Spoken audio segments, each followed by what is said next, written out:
मम्मा मम्मा मम्मा कि मम्मी नंगा नंगा के माँ नंगा नंगा कर लिया नंगे आदमी ने कुछ कर लिया। सिर्फ वो बोल नहीं पाती, समझती सब है। उसके रोने की आवाज़ आई कि मम्मा दौरान मम्मा चोट, वो ऐसे करके उसने आवाज़ लगाई। एज उसकी 9 साल है, बट उसका माइंड जो है वो 2 साल के बच्चे की तरह है। मानसिक संतुलन उनका ठीक नहीं है। 9 साल की है सिर्फ। आप देखो अब क्या होता है, बचेगी या नहीं भी बचे। आज पहुंचा हूं सीलमपुर, और सीलमपुर में जिस तरीके का एक घटनाक्रम मुझे अभी पता लगा कि मात्र और मात्र 9 साल की बच्ची, और जिसकी मानसिक हालत भी ठीक नहीं है। बताया जा रहा है कि वह उम्र से 9 साल की है, लेकिन अपने दिलो दिमाग से मात्र 2 साल की है। उस बच्ची के साथ जिस तरीके से आज एक बलात्कार की घटनाक्रम सामने आया, कहीं ना कहीं पूरे समाज पर, पूरे क्षेत्र पर एक बड़ा प्रश्न चिन्ह उठता है कि आखिर इतनी छोटी सी बच्ची के साथ इतना जघन्य अपराध किस तरीके से कौन व्यक्ति कर सकता है। और बताया जा रहा है कि जो ये परिवार है, इसके परिवार से मैं थोड़ा सा आपको दिखाना चाहूँ कि वह घर, जिस घर में बताया जा रहा है कि एक कारखाना चलता है जूतों का, और जूतों के कारखाने में काफ़ी लेबर बाहर से आकर भी काम करती है। और यह वह कारखाना है जिसके अंदर इस लड़की को पहले बहला फुसला कर लाया गया, उसके बाद यहाँ पर इस तरह का घटनाक्रम को अंजाम दिया गया। उसके बाद वह बच्ची अपने आप नहीं समझ पाई कि आखिर उसके साथ क्या घटनाक्रम घटा, और उस बच्ची ने मम्मी को केवल चोट कहकर पहले आवाज़ लगाई। उसके बाद जब मम्मी पहुंचती है तो माँ को भी इतना जल्दी यह बात समझ में नहीं आती कि बच्ची बहुत बड़े जघन्य अपराध की शिकार हो चुकी है। और उसके बाद जब माँ को यह बात समझ में आती है तो वह हतप्रभ रहती है और अब किसी भी बोलने की स्थिति में नहीं रहती। मेरा नाम डोली है, मैं उसकी चाची हूँ। मैं जस्ट उसके पास ही रहती हूँ। हम दोनों साथ रहते हैं, बड़ी और हम दोनों साथ रहते हैं। वो बच्ची खेलती है, कूदती है। 10-5 मिनट के लिए नीचे आई थी। आने के बाद उसकी मम्मी ने जब भी 5 मिनट से आवाज़ लगाई तो उसे इशारा करके, चाहे कैसे ही करके वहाँ बुलाया गया। उसने ऊपर से आवाज़ लगाई, मम्मा मम्मा मम्मा। इसकी मम्मी भाग के गई तो इतने में देखा वो बच्ची रोती हुई आ रही है। आने के बाद उसने ऊपर बताया कि मम्मी नंगा नंगा। उसकी माँ समझती है, वो सब पढ़ाती है। तो उसकी मम्मी ने पूछा कौन नंगा, कि माँ नंगा नंगा कर लिया नंगे आदमी ने कुछ कर लिया। उसने ये बताया, जिस लड़की की मानसिक बता रहे हैं, सिर्फ वो बोल नहीं पाती, समझती सब है। सब कुछ समझती है। वो चाची कौन है, चाचा कौन है, भाई कौन है, सब कुछ जानती है। सिर्फ वो जीभ से नहीं बोलती, जानती। नाम सब क्या उस व्यक्ति का जिसने किया? उसका नाम है साजिद। साजिद। मकान नंबर कितनी बताई जा रही है? 45 साल का, 40 के ऊपर, मतलब 46 के बीच में, 45 साल के लगभग का उम्र का इंसान है वो। आपके मकान से कौन सा मकान लगता है? हमारे मकान को एक मकान छोड़ के तीसरा मकान उनका, 17 नंबर CP 17। हमारा मकान छोड़ के जस्ट तीसरा मकान उनका है, ठीक है। उसके बाद हम वहाँ गए, हमने वहाँ से पूछा, उसने झूठ बोला हमसे कि हमने कुछ नहीं किया, 2 बेटी हमारे भी, हम ऐसे व्यक्ति नहीं है, वो है नहीं है। उसने ऐसा फुसलाया और कह रहा मैंने तो हल्का सा हाथ लगाया। हम आ गए वहाँ से, मैंने कि चलो कोई बात नहीं, देखते हैं। हमने घर आकर देखा तो उस लड़की के जरा ब्लीडिंग बंद नहीं थी, उसके ब्लीडिंग चालू थी।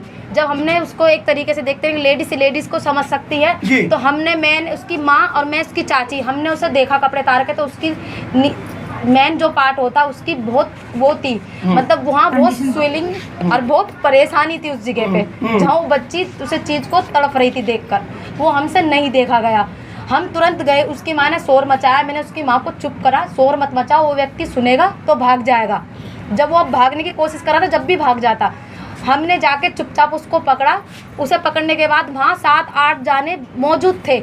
अच्छा। वहाँ और भी थे। हमने औरों से ही पूछा तो कुछ लड़के वहाँ सहमित खड़े हुए थे चुपचाप। वहाँ उनका मकान मालिक का लड़का सबसे ऊपर मकान में भी था, जो किस व्यक्ति ने भी देखा है, वो सबसे ऊपर था मकान मालिक का लड़का, जिनका मकान अपना है। ये मुज्जम चाचा जो है, जो भी लगते हैं ये, उनका एक लड़का सबसे ऊपर था जो मोबाइल चला रहा था। अभी हमें ये सच नहीं पता चला कि किस व्यक्ति ने क्या किया है। वहाँ और व्यक्ति बहुत थे। एक लड़का ब्लैक कलर की कमीज में छीटकी सी पहने हुआ था, सहमी खड़ा हुआ था। उससे हमने पूछने की कोशिश करी। कितने लोगों की गिरफ्तारी हुई है? अभी सिर्फ एक की हुई है। गिरफ्तारी एक की हुई है? बाकी लोग कहाँ हैं? 3 की होगी शायद। हाँ सर, मेरा नाम शिल्पा गोस्वामी है। आप बच्ची की कौन लगते हैं? सर, मैं उसकी बड़ी बहन हूँ। बोलिए, क्या हुआ आज घटनाक्रम? सर, वो 11 बजे करीब की बात है। वो घर के बाहर खेल रही थी लड़की, तो हम सब, जैसे वो डेली खेलती है, बच्चे तो खेलते ही हैं घर के सामने, तो सर वो आज भी ऐसे ही रोज की तरह खेल रही थी। दोपहर में 11 बजे की बात है ये। तो सर हम लोग अंदर चले गए तो वो खेलती खेलती वो पता नहीं जिसने मतलब रेप किया है लड़की के साथ, उसने उसको शायद इशारा करके बुलाया कि, तो वो चली गई वहाँ पे। तो थोड़ी देर बाद ही कुछ उसके रोने की आवाज़ आई कि मम्मा पे मतलब मम्मा मेरे को दर्द हो रहा है, मम्मा चोट, वो ऐसे करके उसने आवाज़ लगाई। तो उसकी मम्मी भागती हुई गई जहाँ पे ये घटना उन्होंने घटित की है। तो वो रोती हुई उसकी मम्मा भागती हुई गई तो देखा कि वो लड़की रो रही थी। तो उसकी मम्मा उसे लेके आई घर पे कि बेटा क्या हुआ। अब वो थोड़ा सा जो लड़की जिसके साथ ये घटना घटी है वो थोड़ी सी अबनॉर्मल लड़की है। एज उसकी 9 साल है बट उसका माइंड जो है वो 2 साल के बच्चे की तरह है। तो बस उसने इतना ही इशारा किया कि मम्मा चोट। तो उसकी मम्मा ने उसका शरीर देखा कि कहाँ से क्या चोट। तो उसकी मम्मा ने उसका प्राइवेट पार्ट चेक किया तो वहाँ से ब्लीडिंग हो रही थी बहुत ज़्यादा। तो उसकी मम्मा रोने लगी, घबरा गई कि किसने ये सब क्या कर दिया। तो उसकी मम्मा ने उसका हाथ पकड़ के कि बेटा किसने क्या किया। वो जैसे ही गई तो उसने जिसने उसके साथ ये गलत काम किया वो कहने लगी मम्मा चोट। उसने इशारा किया उसकी तरफ। तो बस वहाँ से उनके साथ 8-9 लोग और इन्वॉल्व थे कि वो 9 साल की है, उसको ब्लीडिंग हो रही थी काफ़ी। और जिसने ये हादसा किया उसके साथ वो भागने की कोशिश कर रहा था लेकिन उसको पकड़ लिया है, उसको थाने में करवा दिया है। और उसकी जो मेडिकल रिपोर्ट है उसमें तो रेप आ चुका है, बाकी और टेस्ट उसके चल रहे हैं। 11 बजे की घटना है जी। लड़की खेलती हुई को इशारा करके बुलाया और जी वो चली गई। और उसके साथ जो भी हुआ आप सबको मेरी भतीजी ने बता दिया है।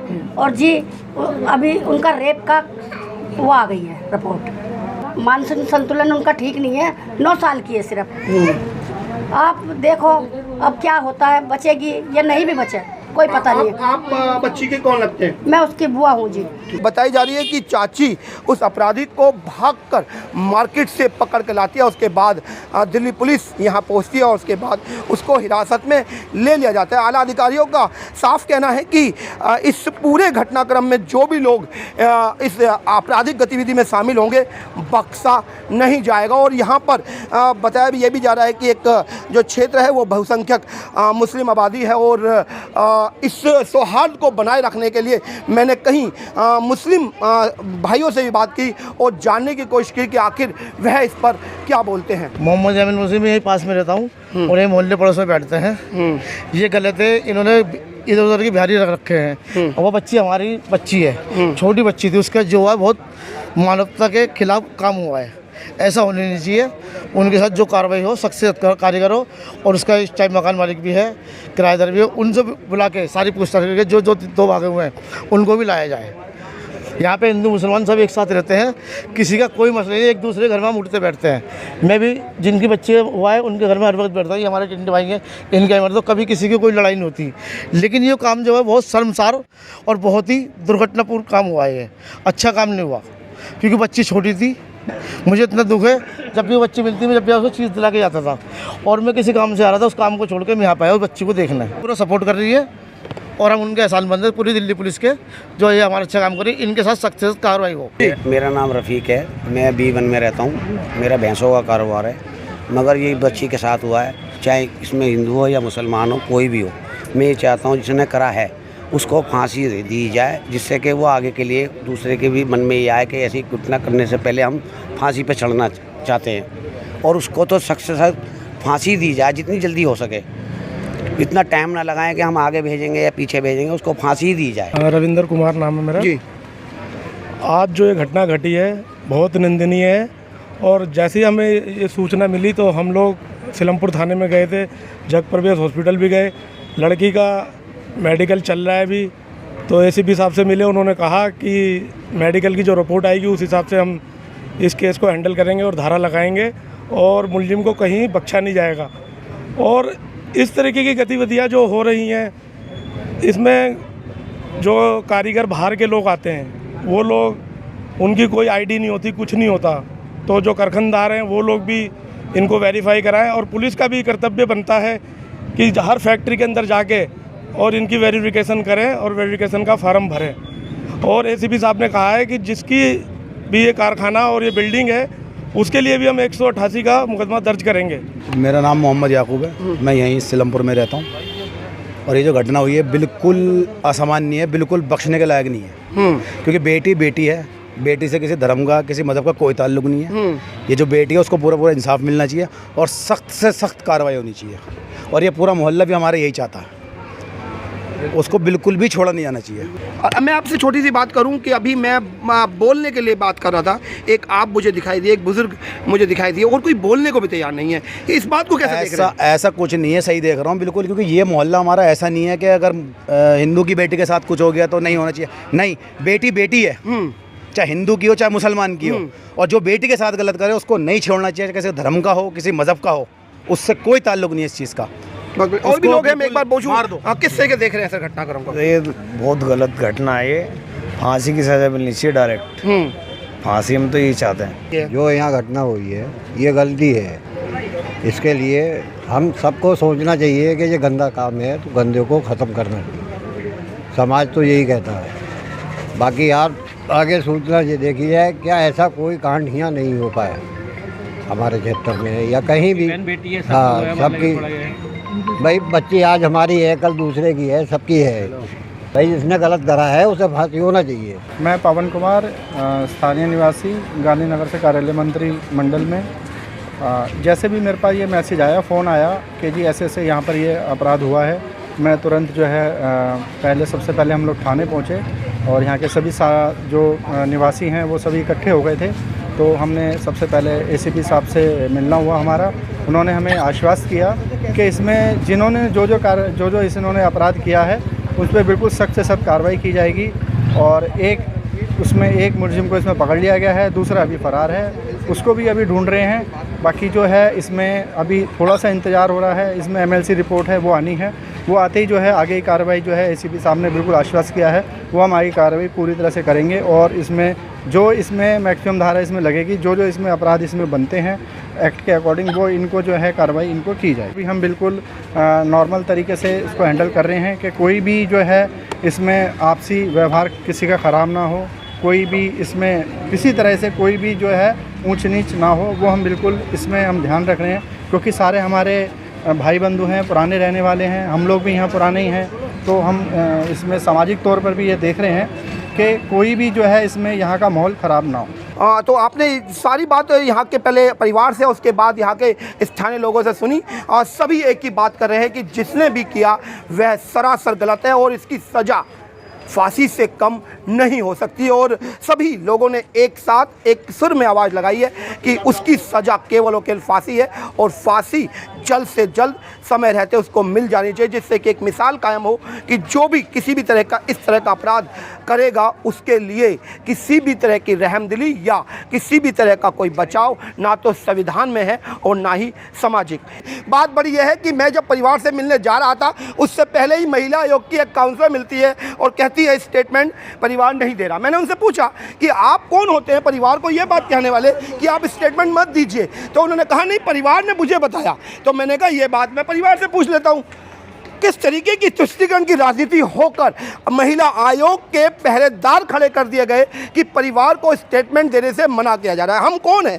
हम वो हैं जो अपराधी को अपराधी कहने की ताकत रखते हैं और साथ में अपराधी को उसके गंतव्य स्थान सलाखों के पीछे पहुंचा देने के लिए अपनी एक पृष्ठभूमि समाज के सामने रखते हैं। और बावजूद परिवार हमसे नहीं मिल रहा, इसका साफ तौर पर देखा जाना है कि महिला काउंसलर जो पहुंची उन्होंने परिवार को समझा दिया कि मात्र 9 साल की बच्ची है, मानसिक रूप से रोगी है। यदि समाज में यह मीडिया में बात आएगी तो कहीं ना कहीं बदनामी होगी। साहब, बदनामी वाली बात अब बच्ची कहाँ है? उस बच्ची के साथ जो अपराध हुआ है इससे बड़ा अपराध, इससे जघन्य अपराध हो नहीं सकता। वह बच्ची बलात्कार का शिकार हुई है और वह अपराधी 40 साल की उम्र रखता है और जो बच्ची है वो मात्र 9 साल की और जिसकी मानसिक हालत केवल 2 साल की है। और जो महिला आयोग की काउंसलर यहाँ पहुँची, मैं आपकी सरकार से पूछना चाहता हूँ, स्वाति मानीवाल जी कब अपने एसी रूम में बैठकर अपना ट्विटर ऑन कर ट्वीट करेंगी? क्या आप तक यह खबर नहीं पहुंची है? क्या जहां पूरे चैनलों पर यह खबर लगातार सुर्खियां पकड़ रही है? मानीवाल जी, आप भी अपना एक ट्वीट कर दीजिए कि अपराधी को सख्त से सख्त सजा मिले। लेकिन मुझे पता है, मैं जानता हूं मानीवाल जी, आज जिस तरीके से दिल्ली सरकार तुष्टीकरण की राजनीति कर रही है, आपकी उंगलियां काम करना बंद कर गई होंगी और आपकी उंगलियां कांप रही होंगी ट्वीट लिखते हुए। और आप, मुझे पता है ट्वीट नहीं आएगा। आप यूपी में पहुंचकर एक महिला को जला, मैं यह नहीं कहूंगा उसके साथ अपराध नहीं हुआ था, उस महिला के साथ भी अपराध हुआ था और आपने बहुत अच्छा काम किया। लेकिन यदि इस बच्ची के साथ आप खड़े रहेंगी तो यह उससे ज़्यादा अच्छा साथ होगा, क्योंकि यह बच्ची मात्र 9 साल की है और जिसकी मानसिक हालत कुल 2 साल की है। लेकिन ट्वीट आएगा, कब आएगा मुझे नहीं पता, लेकिन लगातार मैं बोलता रहूँगा कि अपराधी के गंतव्य स्थान सलाखों के पीछे पहुंचा देने के लिए हम लगातार चिल्लाएंगे। इन्हीं शब्दों के साथ विराम देता हूं। जय हिंद।